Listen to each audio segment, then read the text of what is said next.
প্রশংসা পেলে নারীরা বড্ড খুশি হয়। যদি আপনি বলেন যে তোমার রান্নাটা আজকে অসাধারণ হয়েছে, দেখবেন আরেক বাটি আইনা দিতেছে, খাইতে পারতেছে না, এরপরে পাতে তুলে দেয়, আরেকটু খাও, আরে খাও না, আছে না নাই? ওই যে প্রশংসা করছেন, খুশি হয়ে গেছে তো। আপনি 10,000 টাকার বান্ডিল দিয়ে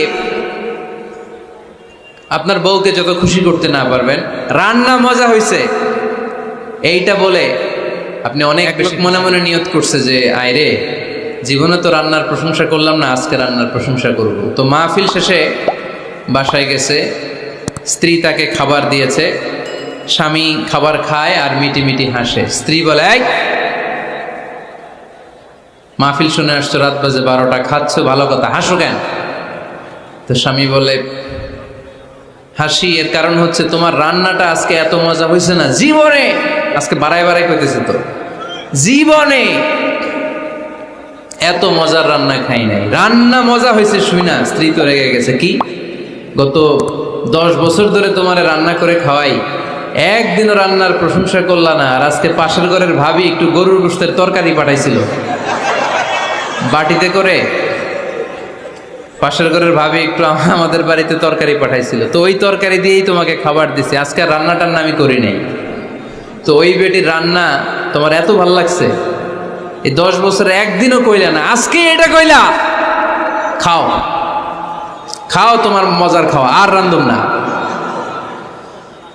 তো প্রশংসা করলে বুঝে শুনে করবেন, একটু এনশিওর হবেন যে রান্নাটা করছিল কে, তা না হইলে কিন্তু ঘরে চুলায় আগুন জ্বলবে না, টানার রোজা রাখা লাগবে, ঠিক কি না? স্ত্রীর প্রশংসা করবেন। কি করবেন? প্রশংসা। আমরা খালি দোষ খুঁজি, তোমার রান্না ভালো না, তোমার চেহারা ভালো না, তোমার বাপ ভালো না, তোর মা ভালো না, তোর 14 গোষ্ঠী খারাপ, আছে না নাই? তো এই বেটি আপনার ভালোবাসবে? এই বেটি তো আজীবন আপনার বদনাম করবে, ঠিক কি না? কোনোদিন তারে আপনি প্রশংসা করলেন না, প্রশংসা করবেন।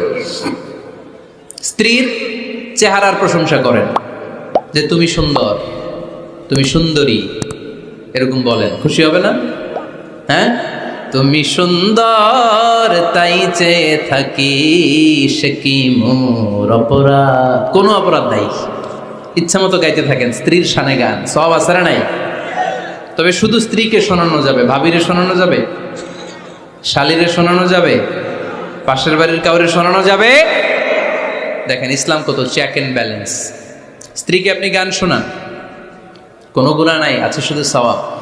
সারাদিন এই মহিলাটা ফজরের পর থেকে উঠে ঘর গুছায়, মশারিগুলো খোলে, বিছানা পরিষ্কার করে, বাচ্চাদেরকে ক্লিন করে, স্কুলের টিফিন রেডি করে দেয়, বাচ্চাদেরকে স্কুলে যেতে দেয়, আপনার জন্য খাবার রেডি করে, কাপড় ধোয়, ঘরের সবাইকে দেখভাল করে। একদিনও আপনি তার অ্যাপ্রিসিয়েশন করলেন না। এরকম ডাকাইত স্বামী আছে না নাই?